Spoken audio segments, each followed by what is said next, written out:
नंदुरबार नगरपालिकेच्या वतीने कर थकविणाऱ्या व्यावसायिकांविरोधात धडक कारवाई सुरू करण्यात आली असून मंगळवारी व बुधवारी अशा 2 दिवसात शहरातील विविध भागातील सुमारे 20 दुकानांवर कारवाई करून ती सील करण्यात आली। प्रशासकीय सेवेतील अधिकारी व मुख्य अधिकारी शिवाश सिंग यांच्या उपस्थितीत ही मोहीम राबविण्यात आली।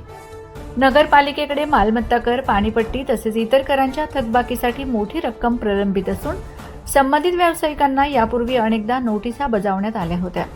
मात्र वारंवार सूचना देऊनही कर भरणा न झाल्याने अखेर कठोर पावलं उचलत सील करण्याची कारवाई करण्यात आल्याची माहिती प्रशासनाने दिली। मुख्य अधिकारी शिवाश सिंग यांनी सांगितले की नगरपालिकेचा महसूल वाढविण्यासाठी थकबाकी वसुली मोहीम राबविण्यात येत आहे। कर न भरणाऱ्या व्यावसायिकांवर नियमानुसार कारवाई केली जाईल। ज्यांनी तात्काळ थकबाकी भरली त्यांच्यावरची कारवाई शिथिल करण्यात येईल। या कारवाई दरम्यान कर निरीक्षक सुनील चौधरी, शशी वाघ, संजय वळवी, ईश्वर पाटील व नगरपालिकेचे कर्मचारी तसेच पोलीस कर्मचारी उपस्थित होते।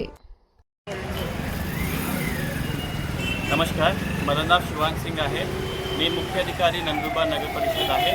आता आपण एक मोहीम केलेली आहे। आपण सर्वांना ज्यांच्या वाणिज्यिक व्यवसाय आहे, ज्यांच्याकडे थकबाकी आहे त्यांना सर्वांना पण नोटीस वाटप केलेले आहे, बिल वाटप केलेले आहे आणि नोटीस वाटपचं काम चालू आहे। जर तुम्हाला नोटीस भेटला लवकर ते लवकर तुम्ही तुमची थकबाकी आणि चालू मागणी भरून द्या।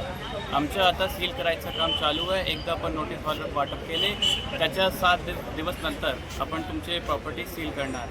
नगर परिषदची ही मोहीम चालू आहे। तर माझी ही रिक्वेस्ट आहे की तुम्ही लवकर ते लवकर तुमचा सगळा थकबाकी किंवा आणि चालू मागणी भरून द्या। सर्वांना बिल वाटप केले आहे। ज्यांच्याकडे थकबाकी आहे त्यांच्यावर कारवाई होणार आहे। नियमानुसार आम्ही सर्वांना बिल वाटप केले आणि नोटीस वाटपचं काम दररोज चालू आहे। नोटीस आज भरावा लागेल सर्वांना, त्यांच्या थकबाकी आणि चालू मागणीसुद्धा। तर पण मोहीम चालू केली आहे। काल 10 दुकान सील केली आणि आता 5 दुकानं पण सील केलेली आहेत। एकूण किती थकबाकी आहे वसुली नगर?